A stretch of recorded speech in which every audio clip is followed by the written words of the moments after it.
గురువులు మీరు చాలా పెద్దవారంటండి, మీరు ఏదంటే అది అవుతుందట, నాకు అనుగ్రహం చేయండి అని ప్రార్థన చేసింది.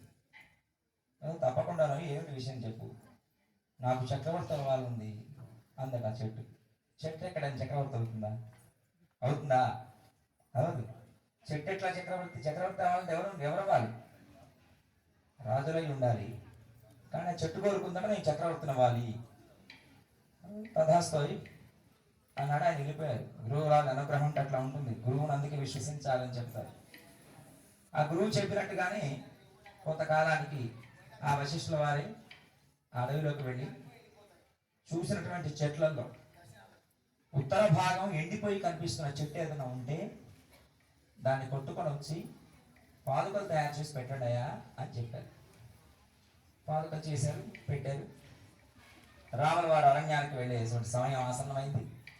రాముడికి పట్టాభిషేకం చేస్తామంటుంది. అదెట్లా? నీ కొడుకులు ఎంతసేపు పక్కన ఉండవలసిందేనా? రాముడే అయితే రాముడు కొడుకు మల్ల చక్రవర్తి, ఆ కొడుకు మల్ల చక్రవర్తి, మరి నీ పిల్లలు ఏం కావాలి అని కైకమ్మకు ఒక ఆమె మందరలు కొన్ని ఉంటారులే మనలో చాలా మంది మందరులు ఒక పుల్ల వేసింది. దాంతో దశరథుల వారి దగ్గరికి వచ్చి ఆ కైకమ్మ చెప్పిన మాటలు విని ఆయన మూర్ఛొంది పడిపోయి, తప్పదు దశరథులు మాట ఇస్తే తప్పదు కనుక 3 కోరికలు తీరుస్తాను ఇప్పుడు చెప్పాట. ఆ కోరిక మేరకు సరే అన్నాడు. రాముల వారికి అది విజ్ఞాపన చేస్తా, ఇంతకంటే భాగ్యమా నాకు, తప్పక పితృవాక్య పరిపాలకుడు అని రామచంద్రుడికి ఒక అద్భుతమైనటువంటి కీర్తి ఉంది. తండ్రి చెబితే దాటేదే లేదు. సరే అన్నారు. చక్కగా బయలుదేరి వెళ్ళిపోయారు. ఆ పాదుకలు స్వామివారికి చక్కగా రాముల వారికి ఆ పాదుకలు తిరిగారు, పంపించారు.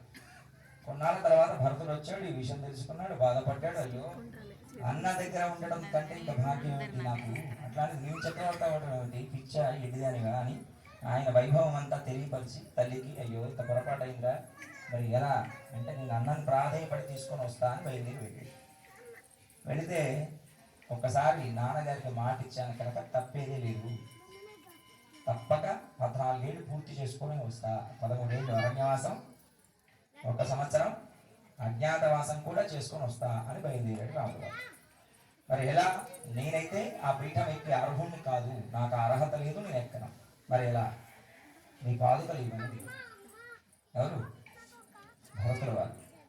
ఆ పాదుకలు తీసుకువెళ్ళి సింహాసనం పైన పెట్టి దానికి రాజ్య పట్టాభిషేకం గావించి ఆ పాదుకలకు రాజ్యాధికారాన్ని అప్పచెప్పారు. ఆ పాదుకలే ఎన్నేళ్ళు రాముడు తిరిగి వచ్చేంత వరకు ఆ పాదుకలే రాజ్యాన్ని వెళ్ళాయి. గురువు అనుగ్రహం ఉంటే పాదుకలేంటి, పిసరంత దుమ్ము కూడా చక్రవర్తి అవుతుంది. గుర్తుపెట్టుకోండి.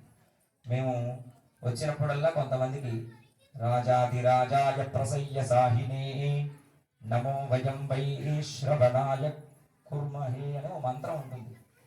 అది రాజాధిరాజులకు చెప్పాలి. రాజాధిరాజులు ఎవరు లోకంలో? భగవంతుడు.